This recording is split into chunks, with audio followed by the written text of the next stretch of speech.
안녕하세요. 오늘도 하나님의 말씀 가운데 여러분을 만나게 되어 참으로 반갑고 기쁩니다. 날마다 주님 앞에 나와 말씀을 묵상하시는 여러분 위에 하나님의 풍성한 은혜가 가득하시기를 축복합니다.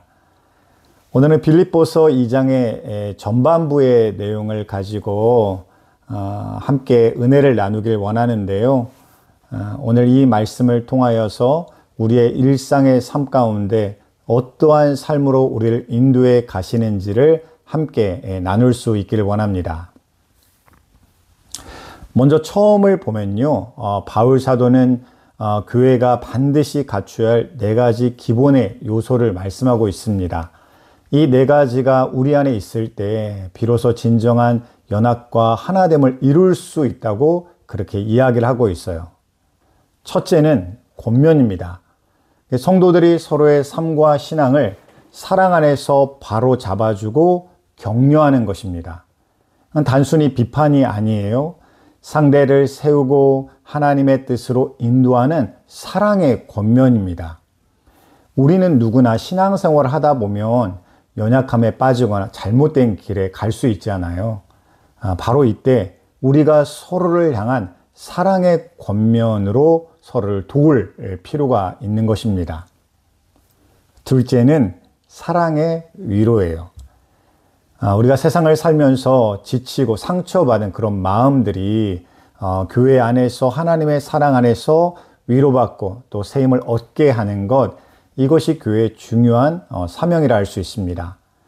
인간적인 위로에 그치는 게 아니라 하나님의 사랑으로 회복되게 하는 진정한 위로가 우리의 말과 행동을 통해서 이루어져야 하는 것입니다. 셋째는 성령의 교제입니다. 우리는 종종 성도의 교제를 단순히 이렇게 친해지는 거라고 생각해요. 근데 바울이 말하는 교제는 그걸 넘어서는 겁니다. 성령께서 이루시는 깊은 신뢰와 영적인 연합을 의미해요.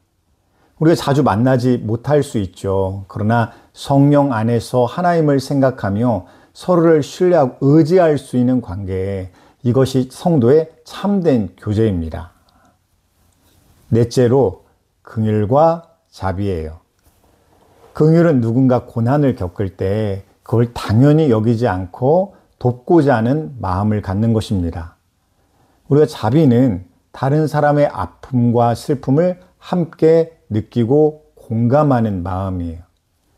그래서 교회는요, 연약한 자를 돌보고 잘못한 자들에게 회복의 기회를 주면서 또 어려운 자들을 돕는 그런 긍휼과 자비가 넘치는 곳이 되어야 하는 것입니다.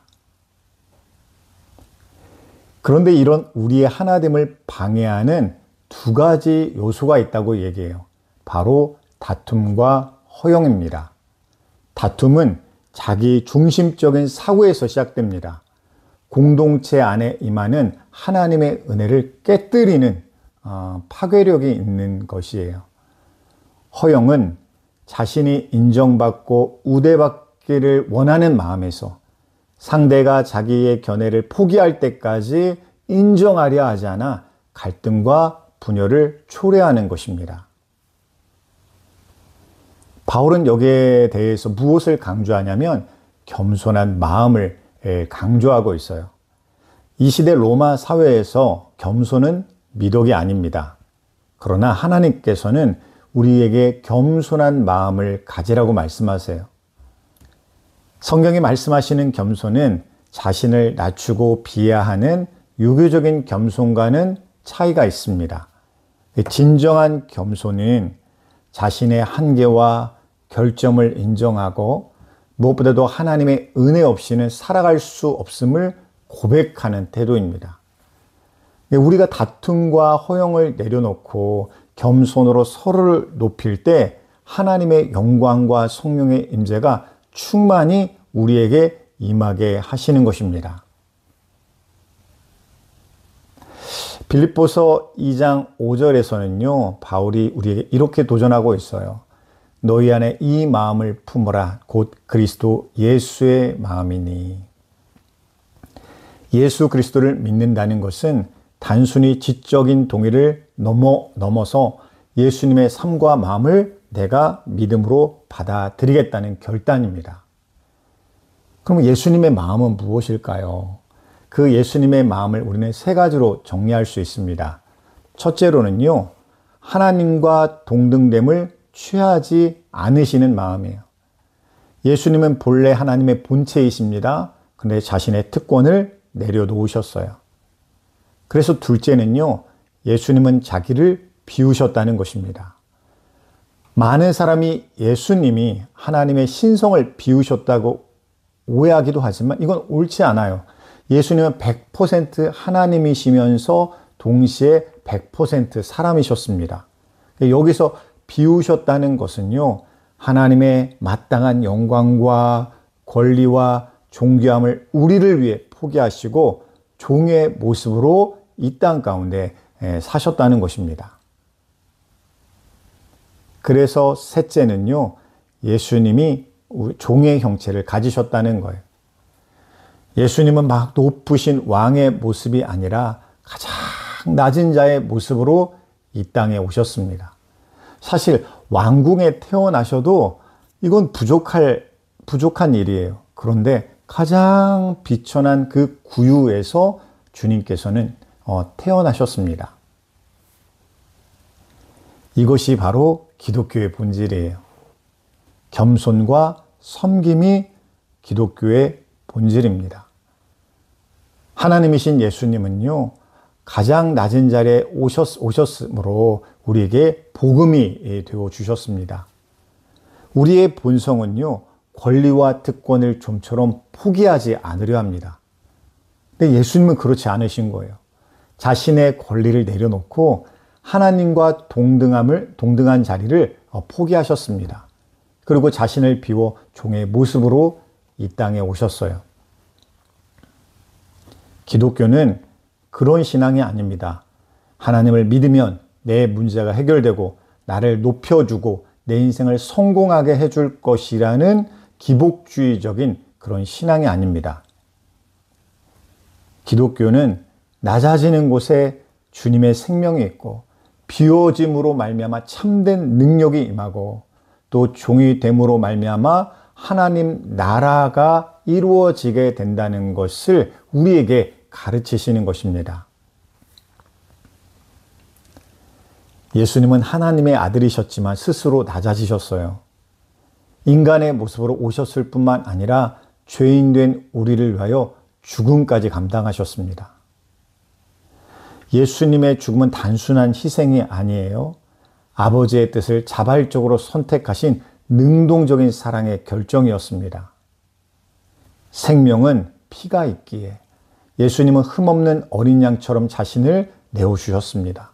그래서 십자가의 피 흘리심으로 완전한 속죄를 이루셨어요. 단순히 죄의 문제를 해결하는 것을 넘어서서 우리의 삶을 변화시키는 능력이 되어 주신 것입니다. 그래서 성도된 우리는요, 예수님을 따라감으로 나의 권리를 내려놓고 다른 이를 위해 자신을 희생할 수 있어야 하는 것입니다. 그런데 예수님의 십자가의 길은 여기에서 끝이 아니었어요.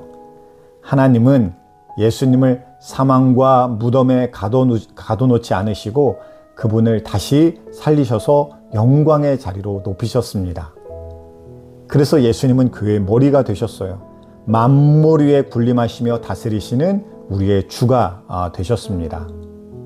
언젠가는 모든 무릎이 그 앞에 꿇고 모든 입이 예수님이 주님이심을 시인하게 될 것입니다. 이처럼 십자가는 우리를 낮추지만 동시에 우리를 높이는 길이에요.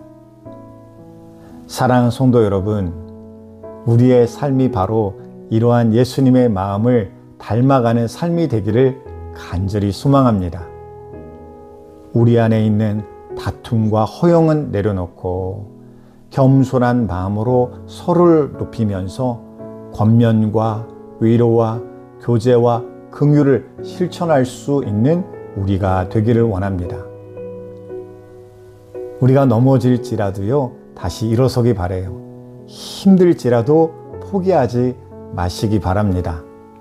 주님이 가신 그 길은 낮아짐의 길, 섬김의 길, 그 십자가의 길은요, 우리가 따라가는 것을 통하여 하나님의 영광을 충만케 우리에게 드러내고 나타나게 하실 것입니다. 오늘도 주님의 마음을 품으시고 함께 연합하며 섬김을 실천하고 낮아짐을 통해 하나님의 영광을 드러내는 우리 모두가 되기를 원합니다. 오늘 하루도 주 안에서 은혜와 평강이 가득하시기를 주님의 이름으로 축복합니다. 감사합니다.